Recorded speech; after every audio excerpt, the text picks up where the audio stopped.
Hi, everyone. I hope you are well and wherever you are, that the weather has not been playing havoc with you too much. I am in New Jersey. It's been snowing all day and it's very pretty, but we haven't had a lot of snow last few years. So I'm not going to jinx it by saying, no, we need more, but it does look very pretty. And so that's what's happening in this neck of the woods in terms of the country. So wherever you are, I see some places are really, really cold. So I hope you're staying warm. I hope you're staying safe. And having something good to keep you warm. All right. So yesterday was the feast. Oh my goodness. Not the feast day. It was a holiday. Well, maybe it might be a feast day one day. Who knows? Of, as you know, Martin Luther King. And the children had no school yesterday. So I left it up to them if they might want to meet. I was thinking they would not. And, things happen on the weekend. But as far as they knew and their parents knew, there was really nothing scheduled. So, long story short, they decided, let's do this. So I said, okay. And I had dinner and it was very nice. And it was nice. Um, it, I just was, to be honest with you, I'm going to share this and say, I just was kind of surprised that they wanted to do this. Not, they weren't begging to do it, but we've gotten into a rhythm and Monday's our day. And I think they look forward to it. And I think, there were other kids in the house yesterday, the other siblings, and they were kind of listening in, which was cool. And, putting their 2 cents in around the dinner table. So that was really nice.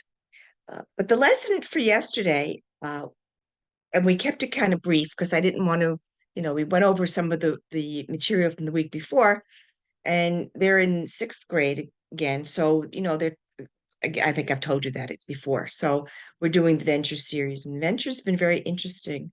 The Gospels have been very interesting.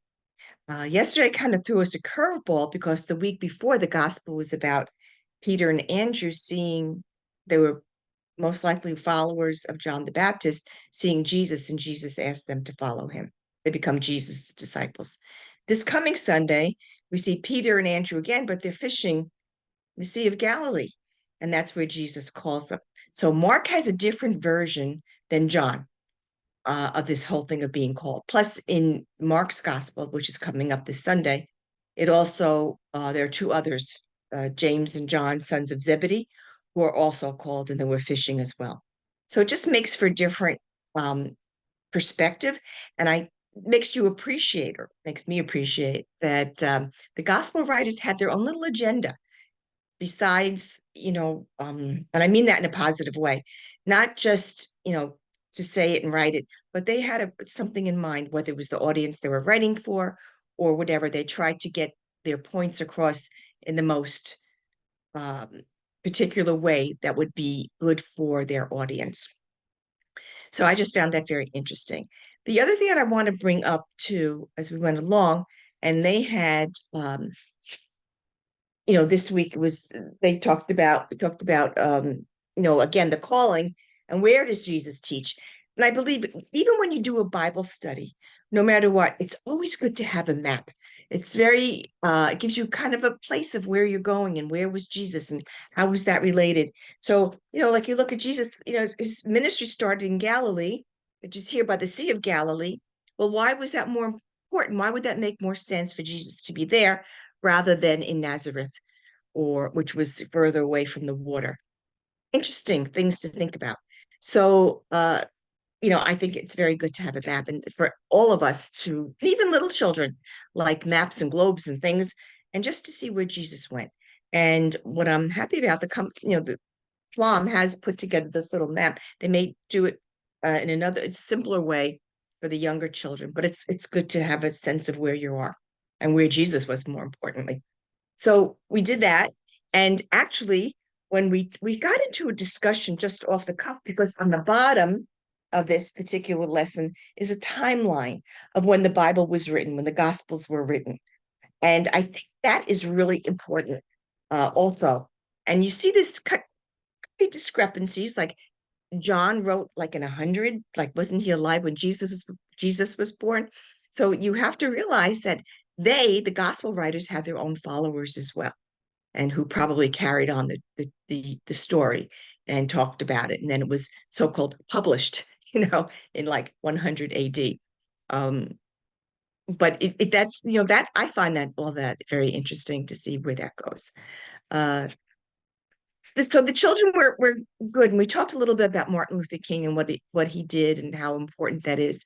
And we also talked about who they're named.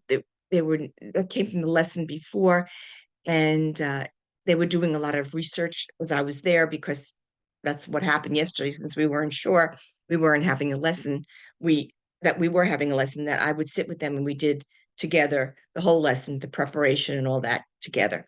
And with that, they had to kind of look up who their saints, who they were named after their saints. And my granddaughter, Sage Elizabeth, this time she did Elizabeth Seton, which is very particular to this area of the country. If you go down to New York City, you see the first church where she was, St. Peter's, down way down the end of Manhattan.